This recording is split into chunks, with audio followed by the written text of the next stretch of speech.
আসসালামু আলাইকুম। আসসালামু আলাইকুম রহমতুল্লাহ বারকাত।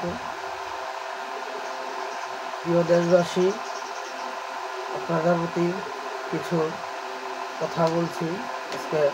যে মহামান্য রাষ্ট্রপতিকে নিয়ে যেই পদত্যাগের কথা বলছে, এখানে দেখেন, যখন শেখ হাসিনা 5 তারিখ চলে যায়, 5ই আগস্ট, তখন কিন্তু ছাত্ররা বলছিল যে প্রধানমন্ত্রী পদত্যাগ করেন নাই, যে কোনো মুহূর্তে সে আইসা ক্ষমতায় বসতে পারে।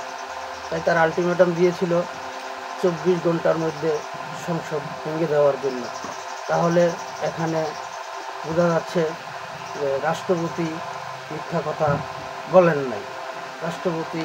মহামান্য রাষ্ট্রপতি সত্য কথা বলেছেন যে প্রধানমন্ত্রী পদত্যাগ করেন নাই। আজকে জাতির যেই পরিস্থিতি হচ্ছে, নিরাপত্তাহীনভাবে দেশ চলে যাচ্ছে, এই নিরাপত্তার থেকে বাঁচতে হলে আমাদেরকে রাষ্ট্রপতির পক্ষে থাকতে হবে। আর এই দেশবিরোধী চক্রান্তকারী মাত্র কয়েকজন সমন্বয়কের জন্য এই দেশের, এই জাতির 18 থেকে 20 কোটি জনগণেরকে নিরাপত্তাহীনতার মধ্যে ফেলানো যাবে না। এই দেশের জনগণকে ধ্বংসের মুখে ফেলানো যাবে না। তাই এখনও সময় আছে। আপনাদের সবাইকে ঐক্যবদ্ধ হইতে হবে, দেশকে বাঁচাতে হবে। 18 থেকে 20 কোটি জনগণকে আগে নিরাপত্তা দিতে হবে। এই দেশদ্রোহী, দেশবিরোধী চক্রান্তকারী কয়েকজন সমন্বয়কদের জন্য এই দেশের এত বড় সর্বনাশ হতে দেওয়া যায় না, যাবে না। আশা করি আপনারা সবাই কথাগুলো বিবেচনা করবেন।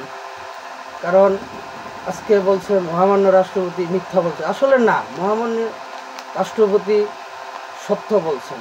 কারণ এটা ছাত্ররা সাথে সাথেই বলেছিল যে প্রধানমন্ত্রী পদত্যাগ করেন নাই, উনি যে কোনো মুহূর্তে ক্ষমতায় আইসা বসতে পারেন।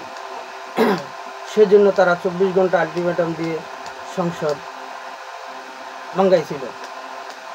তাই এখন আমাদের এগুলো বিবেচনা করতে হবে। 18 থেকে 20 কোটি জনগণের নিরাপত্তার চিন্তা করতে হবে। আগে দেশকে রক্ষা করতে হবে।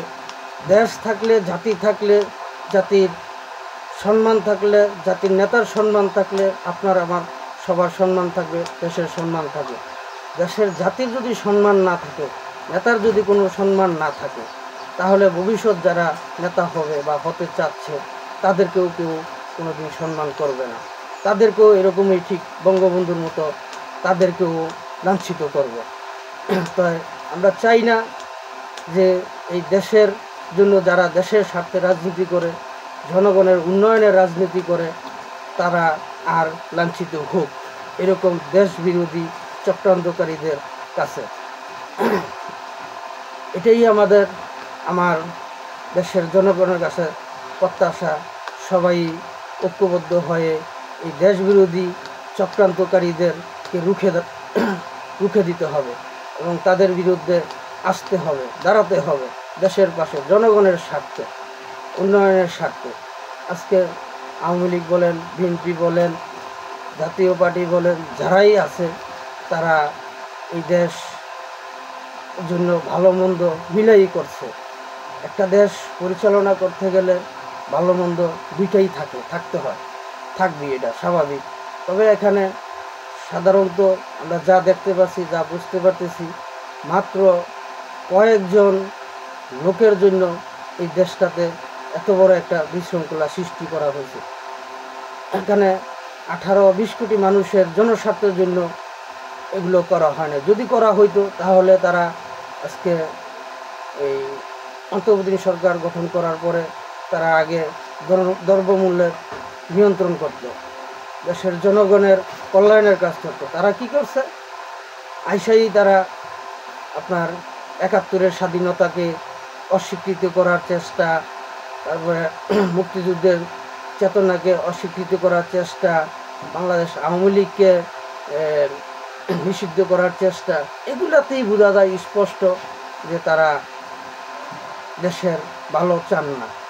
তারা যদি দেশের ভালো চাইতেন তাহলে তারা আজকে বলতেন যে হ্যাঁ, যা হয়েছে, যারা অন্যায় করছে তাদের বিচার হবে, বিচার আছে, আইন আছে, দেশে বিচার হবে। কিন্তু তারা সেটা না কইরা তারা সবাইকেই তাহলে এভাবে বঞ্চিত করার চেষ্টা করতেছে। তাহলে এদেশে ধরেন 18 থেকে 20 কোটি জনগণ আছে, তা 18 থেকে 20 কোটি জনগণের মধ্যে মনে করেন যে প্রায় 8 কোটি জনগণ আছে আওয়ামী লীগের, 8 থেকে 10 কোটি, 50%ই এখন, আর 50% সব দল মিলে। তাহলে এই 10 কোটি জনগণ বেশি না এই 13 থেকে 14 জন বা 12 জন 11 কয়েকজন সমন্বয়ক বেশি দেশের কাছে? সেটা আপনারা বিবেচনা করবেন যে 10 কোটি জনগণের নিরাপত্তা আগে বেশি, 18 থেকে 20 কোটি থেকে 10 কোটি জনগণের নিরাপত্তা বেশি, না এই সাধারণত এই দেশবিরোধী চক্রান্তকারী কয়েকজন সমন্বয়কের নিরাপত্তা বেশি? সেটা আপনারা বিবেচনা করেই সামনের দিকে এগোবেন। এই বলেই আমার কথা এখানে শেষ করছি। জয় বাংলা, জয় বঙ্গবন্ধু, জয় হোক সর্বস্তরের জনগণের, জয় হোক সর্বস্তরের জনগণের। আবারও জিতবে এবার নৌকা ইনশাআল্লাহ। এদেশে না, শুধু সারা বিশ্বেই একদিন ইসলামিক আইন ব্যবস্থা প্রতিষ্ঠিত হবে ইনশাআল্লাহ। জয় বাংলা, জয় বঙ্গবন্ধু, জয় হোক সর্বস্তরের জনগণের। জয় বাংলা, জয় বঙ্গবন্ধু।